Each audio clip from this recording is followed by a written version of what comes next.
ఈరోజు మనమందరం కూడా క్రిస్మస్ ప్రయాణము అనేటువంటి అంశం మీద 4 విషయాలు మాత్రమే మనం ధ్యానం చేసుకున్నాం. Christmas journey. Life is a journey. జీవితం అనేది ఒక ప్రయాణంతో పోల్చబడినది. ఈ ప్రయాణంలో 3 ప్రయాణం చేస్తున్నారు. ఎవరంటే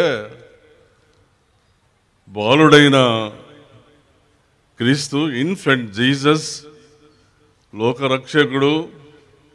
రెండవది తల్లి అయినటువంటి మరియా. మూడవ వారు ఎవరంటే యేసేపు. వీళ్ళు దాదాపుగా నాకు సరిగ్గా తెలియదు, కానీ ఇక్కడ ఉన్నటువంటి వేదాంతవేత్తలు చెప్పవచ్చు, ఒక 100 కిలోమీటర్స్ దూరం వాళ్ళు ప్రయాణం చేశారు. ఇది చాలా కష్టమైనటువంటి ప్రయాణం. ఇది ఈ ప్రయాణంలో మరియమ్మ, యేసుక్రీస్తు వారు గాడిద మీద కూర్చున్నారు. దాన్ని నడిపించుకుంటూ వచ్చేటువంటి వారు ఎవరంటే యేసేపు. వీరు 4 స్థలాల్లో వారి ప్రయాణం చేశారు. వారి ప్రయాణం బెత్లెహేములో మొదలుపెట్టారు. అక్కడి నుంచి వారు ఐగుప్తుకు వెళ్ళారు. ఐగుప్తు నుంచి వాళ్ళు ఇశ్రాయేలుకు వెళ్ళారు. ఇశ్రాయేల్ నుంచి నజరేతుకు వచ్చారు. ఈ 4 ప్రదేశాలు, ఈ 4 స్టేషన్స్ వారు దాటి వారు ప్రయాణం చేశారు గాడిద మీదనే. ఈ ప్రయాణం చాలా కష్టమైంది. ఒకవేళ వారి ప్రయాణంలో కొండల్లో, లోయల్లో కూడా ఎక్కిపోతున్నారు. కొంచెం ఆ గాడిద యొక్క గిట్ట కొంచెం జారిపోయిందంటే ఇద్దరు కూడా చనిపోతారు. అటువంటి క్లిష్టమైనటువంటి ప్రయాణం చేస్తున్నారు. ప్రభునామానికి స్తోత్రం చెల్లిస్తున్నాం. మొట్టమొదటి స్థలం ఏదంటే బెత్లెహేం. బెత్లెహేం అంటే అర్థం ఏమనగా రొట్టెల ఇల్లు.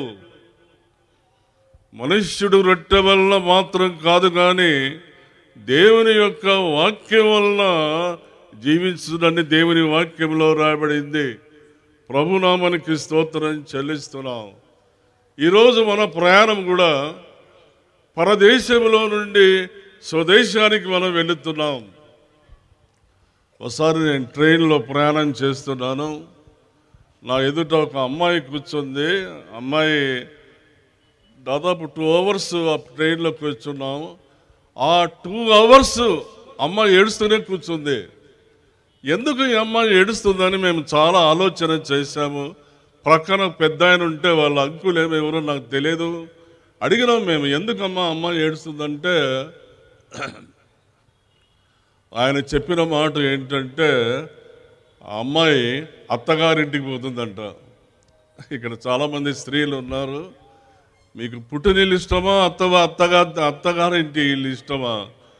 పుట్టినిల్లు అంటే చాలా ఇష్టపడతారు. ఈరోజు మనం జ్ఞాపకం చేసుకున్నాం, మనమందరం కూడా ఒక ప్రయాణంలో ఉన్నాం. ఎటువంటి ప్రయాణం అంటే పరదేశంలో నుండి స్వదేశానికి వెళుతున్నాం. ఈ ప్రయాణము చాలా ప్రాముఖ్యమైందని జ్ఞాపకం చేసుకున్నాం. మనమందరం కూడా ఈ ప్రయాణంలో ఉన్నాం. ప్రభునామానికి స్తోత్రం చెల్లిస్తున్నాం. ఎక్కడికి ఈ ప్రయాణం? పరలోక పట్టణానికి మనం ప్రయాణమైపోతున్నాం. నడిపించేటువంటి వారు, గైడ్ ఎవరంటే పరిశుద్ధాత్ముడు. దేవుని వాక్యాన్ని మనం చూచినట్లయితే మరి యేసేపు, మరియమ్మ, యేసుక్రీస్తు వారి యొక్క ప్రయాణాన్ని నడిపించింది ఎవరంటే పరిశుద్ధాత్ముడు. వారు వెళ్ళిన తర్వాత ఇదిగో ప్రభు దూత స్వప్నమందు యేసేపుకు ప్రత్యక్షమైన మాట రాయబడింది. కాబట్టి అన్ని ప్రదేశాల్లో కూడా వారు పరిశుద్ధాత్మ చేత నడిపించబడ్డారు.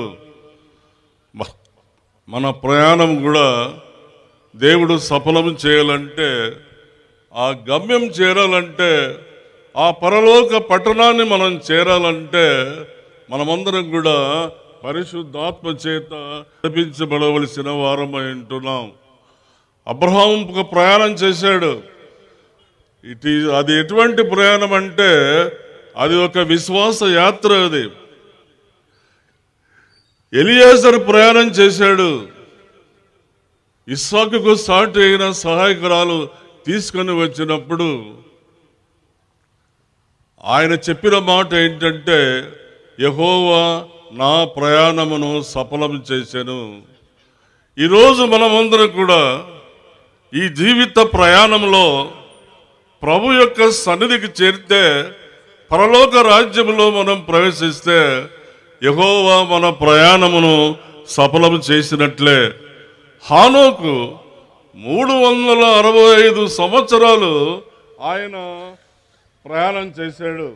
ప్రభునామానికి స్తోత్రం చెల్లిస్తున్నామండి.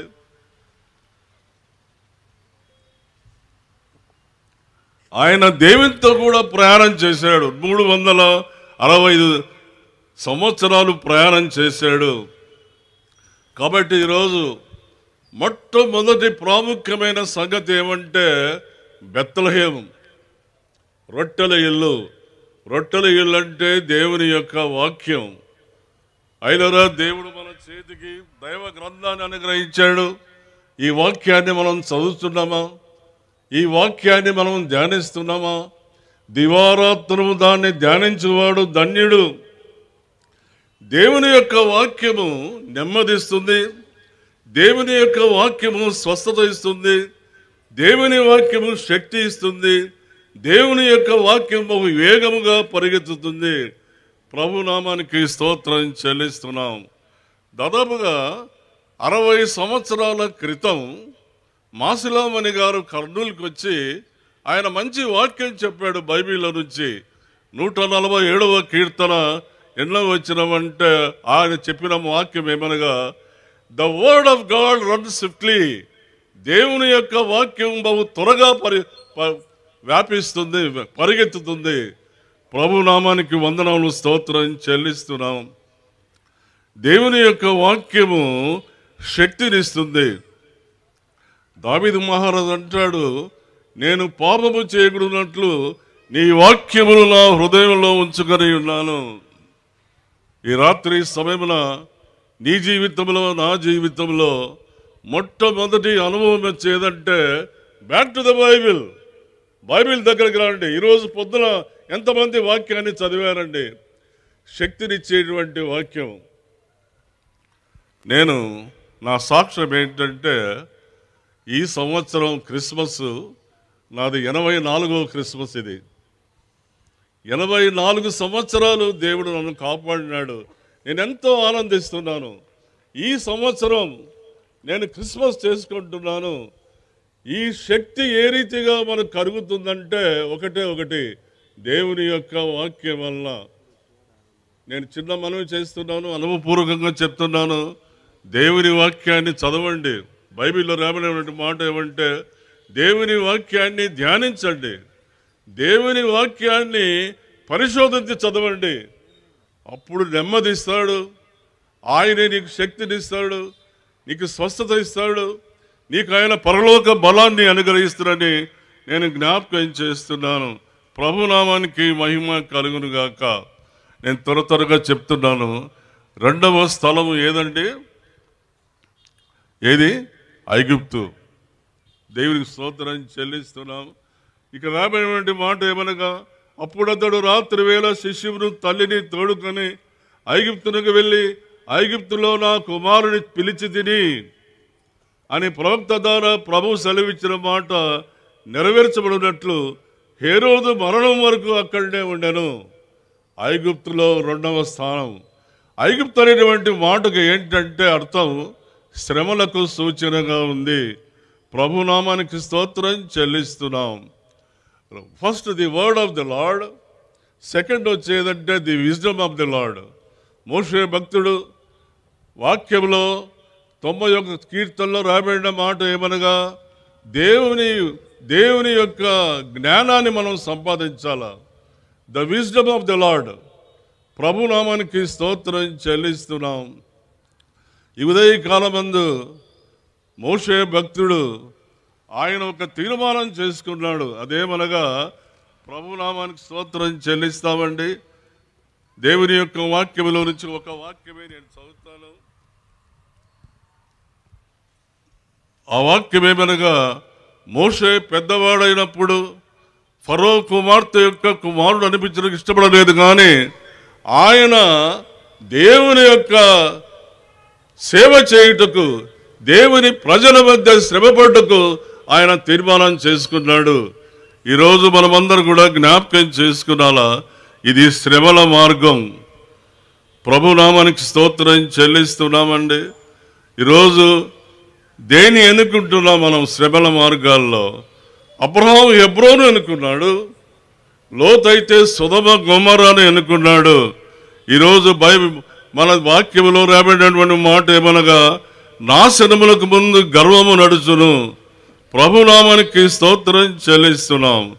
బిల్లీ గ్రహాం గారు ఒక చిన్న పుస్తకం రాశారండి, చాలా మంచి పుస్తకం, 7 Deadly Sins అని రాశాడు. దాంట్లో భయంకరమైనటువంటి విషయం వచ్చేదంటే, పాపం ఏమిటంటే గర్వం, అహంకారం.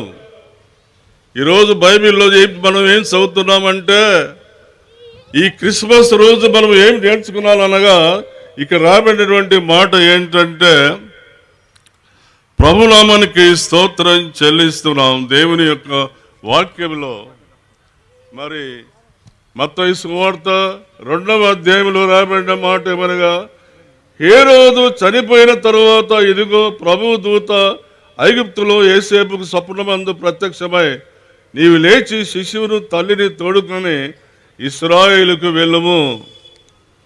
బైబిల్లో రాబడిన మాట ఏమనగా, హేరోదు మరణం వరకు అక్కడనే ఉండెను. ఈరోజు మనం జ్ఞాపకం చేసుకున్నాం. హేరోదు అనేటువంటి మాటకు గర్వమునకు, అహంకారమునకు సూచనగా ఉంది. మన జీవితంలో నిజమైన క్రిస్మస్ మనం జరుపుకోవాలంటే మనలో ఉన్నటువంటి అహంకారం, ఆ గర్వం, తగ్గింపు మనసు కలిగి ఉండాలని దేవుని వాక్యంలో రాయబడి ఉంది. అనగా మన జీవితంలో దేవుని యొక్క వాక్యంలో రాయబడినట్టు హేరోదు రాజు చనిపోవాలా, 4వది వచ్చేదంటే యేసుక్రీస్తు వారు జన్మించాలా. అందరు హల్లెలూయా అని చెప్పండి. ఉదయకాలం రాత్రి సమయమున ప్రభువు మనందరితో మాట్లాడుతున్నాడు. యేసేపు మరియమ్మలు వారి ప్రయాణం ఆఫ్ చేసి నిలబడ్డారు. వాళ్ళు చాలా సంవత్సరాలు, చాలా నెలలు, ఒకవేళ చాలా వారాలు అయి ఉండవచ్చేమో నాకు తెలియదు. వారు చెప్పినటువంటి మాట ఏమంటే, బైబిల్లో రాబడినటువంటి మాట, హేరోదు చనిపోయేంత వరకు వారు అక్కడే ఉన్నారు. ఈరోజు కూడా తగ్గింపు మనసు, వినయమైన మనసు, పరిశుద్ధమైనటువంటి మనస్సు, మన జీవితంలో అటువంటి మనస్తత్వాన్ని మనం కలిగి ఉండాలని ప్రభువు సెలవిస్తున్నాడు. 2వది వచ్చేమనగా, ప్రభునామానికి స్తోత్రం చెల్లిస్తున్నాం. శ్రమల మార్గం ఇది. యేసుక్రీస్తు వారు నీ కొరకు నా కొరకు సిలువలో ఆయన శ్రమను పొందాడు. ఒక ఆయన పుస్తకంలో రాశాడు, there is no crown without cross. సిలువ అనుభవం లేకుండా మనకందరికి కూడా ఆ పరలోక రాజ్యం యొక్క ఆ వైభవాన్ని, ఆ కిరీటాన్ని మనం పొందలేము. ఈరోజు మనం జ్ఞాపకం చేసుకుందాము, ఈ సిలువ సువార్తను మనం ప్రకటించవలసిన వారమై ఉంటున్నాం. ఎక్కడికి మనం ప్రయాణము? ఐగుప్తులోకి వచ్చినామా? మొట్టమొదటిది ప్రయాణ స్థలం వచ్చేదంటే మనకు ప్రభునామానికి స్తోత్రం చెల్లిస్తున్నాం. మొట్టమొదటి స్థలం బెత్లెహేము. బెత్లెహేము నుంచి మనము ఐగుప్తుకు రావాలా. శ్రమల వారం ఇది, శ్రమల అనుభవం ఇది. యేసుక్రీస్తు వారు మరణించినప్పుడు ఆ మరణ వార్త చాలామంది ఇంకా వినలేదండి. ఇంకా జాన్ ఎఫ్ కెనడీ, ఆయన భార్య జాక్విలిన్ కెనడీ, వారు ప్రయాణమై వెళ్ళేటప్పుడు టెక్సాస్ అనేటువంటి నగరంలో 2వ అంతస్తు నుండి టెలిస్కోప్ గన్ తీసుకొని వచ్చి ప్రక్కన కొట్టినప్పుడు సరిగ్గా జాన్ ఎఫ్ కెనడీ ప్రక్కలో దూరిపోయింది ఆ యొక్క బుల్లెట్. ఆసుపత్రి పోయే లోపల మరణించినాడు. ఈ వర్తమానం ప్రపంచమంతా కూడా తెలిసిపోయింది. రాజీవ్ గాంధీ పెరుంబత్తూరులో ఆయన ప్రయాణమై వెళ్ళేటప్పుడు ఆయన మరణించినాడు. I was assassinated. ఒక అమ్మాయి దండ వేసి దండలో ఆ యొక్క మరి పెట్టినందువల్ల, గన్ పెట్టినందువల్ల ఆయన అక్కడనే ముక్కలు ముక్కలు అయిపోయినాడు. ఈ వార్త సోనియా గాంధీ కంటే ముందర ప్రపంచమంతటా BBC తెలియజేసింది. ప్రియమైన సహోదరుడ సహోదరి, రెండవది ఐగుప్తు ఎటువంటిదంటే శ్రమల మార్గం. ఈ శ్రమల మార్గంలో మనం క్రీస్తు కొరకు సాక్షిగా జీవించాలని ప్రభు హెచ్చరిస్తున్నాడు. మూడవ స్థలం ఏదంటే దేవునికి స్తోత్రం, ఇశ్రాయేలు. హేరోదు చనిపోయిన తర్వాత ప్రభువు దూత ఐగుప్తులో నుండి యోసేపుకు స్వప్నమందు ప్రత్యక్షమై నువ్వు లేచి శిశువును తల్లిని తోడుకొని ఇశ్రాయేలు దేశమునకు వెళ్ళము. ఇశ్రాయేల్ అనేటువంటి మాటకు అర్థం వచ్చేదంటే పోరాడము. Life is a struggle. పౌలు అంటాడు, ఒక మంచి మాట అంటాడు, బాగా వినండి అందరూ. నేను మంచి పోరాటం పోరాడి తిని నా పరుగు తుదమిట్టించి తిని నా కొరకు నీతి కిరీటం ఉంచబడి ఉన్నది. అది నాకు మాత్రమే కాకుండా తన ప్రత్యక్షతను అపేక్షించే వారందరికీ అనుగ్రహించును. అయితే ఉదయ కాలమందు మనమందరం కూడా పోరాటంలో ఉన్నాం. ప్రభునామానికి స్తోత్రం చెల్లిస్తున్నామండి. ఎపఫ్రా ప్రార్థనలో పోరాడి ఆయన 3 సంఘాలు స్థాపించాడు. హీరాపోలి సంఘము, లవదోకే సంఘము, తర్వాత కొలొస్సే సంఘాన్ని 3 సంఘాలు స్థాపించాడు. ఈరోజు మనం జ్ఞాపకం చేసుకుందాం. మూడవది వచ్చేదంటే పోరాడేటువంటి ఈ స్థలం, the way of the Lord. దేవుని యొక్క మార్గం ఎటువంటిదంటే పోరాటంతో కూడినది. మొట్టమొదటి దేవుని యొక్క వాక్యం, బెత్లెహేము. రెండవ మాట ఏదంటే మరి ఐగుప్తు శ్రమల మార్గం, శ్రమలు, the wisdom of the Lord. మూడవది వచ్చేమనగా ఇశ్రాయేలు, the way of the Lord. ప్రభు నామానికి స్తోత్రం చెల్లిస్తున్నావు. ఈ వైపున నువ్వు ఉన్నావు, ఈ వైపున క్రీస్తు ఉన్నాడు, ఈ వైపున లోకాన్ని ఉంది. ఎవరిని ప్రేమిస్తున్నావు? లోకాన్ని ప్రేమిస్తున్నావా, క్రీస్తుని ప్రేమిస్తున్నావా? అయినా క్రీస్తు ప్రేమను నువ్వు కలిగినట్లయితే దేవుని ప్రేమను కలిగి ఉంటావు. నీ పేరు జీవ గ్రంథంలో ఉంటుంది. లోకాన్ని ప్రేమించినట్లయితే నీ పేరు ఇసుక నేల మీద రాయబడుతుంది.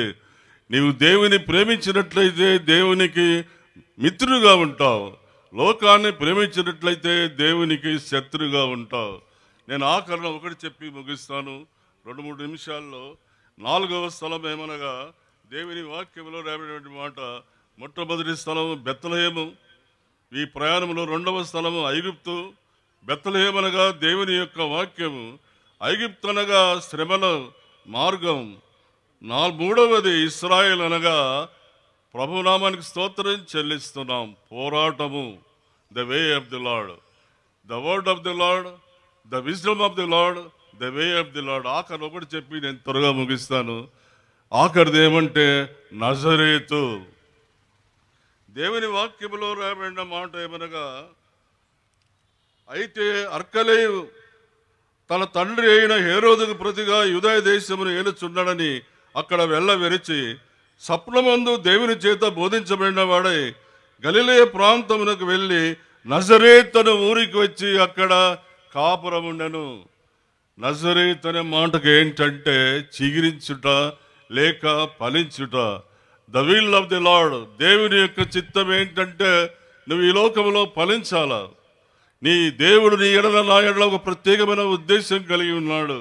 ప్రభు నామానికి స్తోత్రం చెల్లిస్తున్నాం. సూసన్న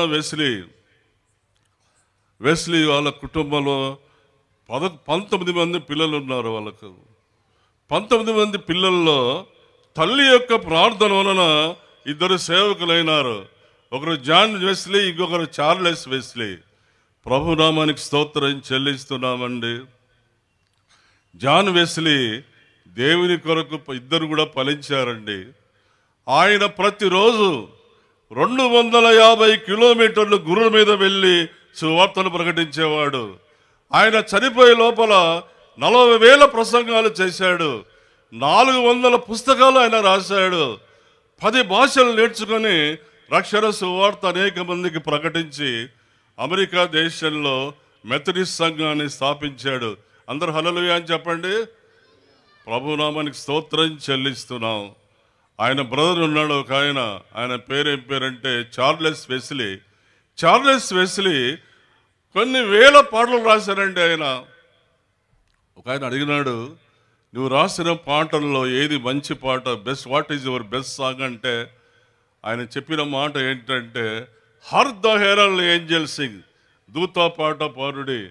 ఈరోజు కూడా మన కోయర్ వాళ్ళ పాట పాడతారేమో నేను ఆశిస్తున్నాను. దూత పాట మనం పాడాలా. ఈ పాట రాసింది చార్లెస్ వెస్లీ. ప్రభునామానికి స్తోత్రం చెల్లిస్తున్నాం. మనమందరం కూడా ఈ 4 ప్రదేశాలు వెళ్ళాలా. నజరేతు, మీ కుటుంబాన్ని నజరేతుగా మార్చుకోండి, మీ సంఘాన్ని నజరేతుగా మార్చండి, క్రీస్తు కొరకు మీరు ఫలించండి. ప్రభు మీ కుటుంబాన్ని, మీ సంఘాన్ని ఆశీర్వదిస్తాడు. కీర్తనలు 107వ కీర్తనలో రాబడినటువంటి మంచి మాట ఏమనగా, ప్రభునామానికి స్తోత్రం చెల్లిస్తున్నాం. 107వ కీర్తన 30వ వచనములో, అవి నిమ్మలమైన వారు సంతోషించిరి, వారు కోరిన రేవునకు ఆయన వారిని నడిపించెను. అయిలరా జీవితం అంతమైపోతుంది. సిటీ స్టడ్ గారు గొప్ప మిస్టరీ అంటాడు, only one life, it will soon past, what you do for Christ will remain last. ఈ రాత్రి మనం యొక్క యునైటెడ్ క్రిస్మస్ సర్వీస్లో 4వ స్థలమే చేయదంటే క్రీస్తు కొరకు ఫలించాల. మొట్టమొదటిది ప్రభునామని స్తోత్రం చెల్లిస్తున్నాం. బెత్లెహేము, క్రీస్తు యొక్క దేవుని యొక్క వాక్యం. రెండవది ఐగుప్తు, శ్రమల మార్గం ఇది. మూడవది వచ్చేమనగా ప్రభునామని స్తోత్రం చెల్లిస్తున్నాము. ఇస్రాయేల్ అనే మాటకు అర్థం వచ్చే పోరాడేటర్. లైఫ్ ఈజ్ అ స్ట్రగుల్, పోరాడవలసిన వారమై ఉంటున్నాం. ఆఖరున నజరేతు. ఈరోజు ప్రభు మనందరూ హెచ్చరిస్తున్నాడు, మీ కుటుంబాన్ని నజరేతుగా మార్చండి. ఇక్కడ చాలామంది సంఘ కాపురులు వచ్చారు, ఇక్కడ కూర్చున్నారు. మీ సంఘాన్ని నజరేతుగా మార్చండి. క్రీస్తు కొరకు ఫలించి అనేక ఆత్మలను సంపాదించాలని ప్రభు వాక్యం ద్వారా హెచ్చరిస్తున్నాడు. ధనవంతుడు నరకంలో ప్రవేశించాడు, ఆస్తులు సంపాదించాడు. కానీ బీద లాజరు ఆత్మలను సంపాదించాడు, పరలోక మహిమలో ఆనందిస్తున్నాడు. ఈరోజు ఈ యునైటెడ్ క్రిస్మస్లో ఈ 4 ప్రయాణాలు మర్చిపోవద్దండి. బెత్లెహేము, దేవుని వాక్యాన్ని ధ్యానించాలా. ఐగుప్తు, శ్రమల మార్గం ఇది. ప్రభునామానికి స్తోత్రం చెల్లిస్తున్నాం. మూడవది ఇశ్రాయేలు, లైఫ్ ఈజ్ ఏ స్ట్రగుల్, మనం పోరాడవలసిన వారమై ఉంటున్నాం. This is the way of the Lord. ప్రభునామానికి మహిమ కలుగును గాక. ఆఖరి స్థలం ఏదంటే ప్రభునామానికి స్తోత్రం చెల్లిస్తున్నాం. నజరేతు, క్రీస్తు కొరకు మనం ఫలించాలి. చిన్న మాట ప్రార్థన చేసుకుందామండి. ప్రియ ప్రభువా, ఈ యునైటెడ్ క్రిస్మస్ ప్రోగ్రాంలో మా ప్రయాణం ఎక్కడికో మేము తెలుసుకునే భాగ్యం దయచేయండి నాయన. ఈరోజు మా క్రిస్మస్ ప్రయాణం గురించి మాకు తెలియజేసినావు నాయన. యేసేపు మరియమ్మ క్రీస్తుతో కలిసి పరిశుద్ధాత్మ నడుపుదల చేత వారు 4 స్థలాల్లో వారు వెళ్ళారు. ప్రభువా, దేవుని స్తోత్రం చెల్లి. బెత్లెహేము వాక్యం మేము ధ్యానించాలా ప్రభువా. ఐగుప్తు తండ్రి శ్రమల గుండా మేము వెళ్ళాలా ప్రభువా. నీ కొరకు మేము శ్రమ పడవలసిన వారమై ఉంటున్నాం. నీ పరిచర్యలో పోరాడడం తండ్రి. ఇశ్రాయేలు ప్రభువా పోరాడినాడు ప్రభువా. దేవా, నీ కొరకు మేము పోరాడే భాగ్యం దయచేయండి ప్రభువా. స్తోత్రం చెల్లిస్తున్నాము. చివరిగా ప్రభువా, మరి దేవుని యొక్క వాక్యంలో రాబడినట్టుగా నజరేతు అనే ఊరికి వచ్చి నీ కొరకు మేము ఫలించే భాగ్యం దయచేయండి నాయన. ప్రభువా, ఈరోజు ఈ రాత్రి మనం పిలిస్తే ఎక్కడికి పోతాం ప్రభువా? పరలోకానికే పాతాళానికే? మా జీవితాలు పరీక్షించుకొని నీ కొరకు ఫలించి అనేక ఆత్మలను సంపాదించే భాగ్యం దయచేయమని యేసు పరిశుద్ధమైన నామమున ప్రార్థిస్తున్నాము తండ్రి, ఆమేన్. దేవుడు నాకు ఇచ్చిన తరుణం బట్టి చెల్లిస్తున్నాము.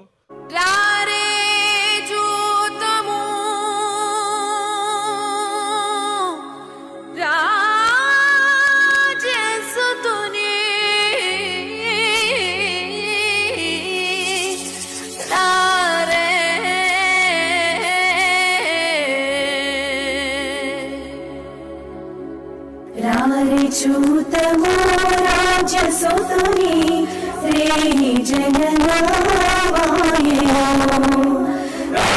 अच्युतमो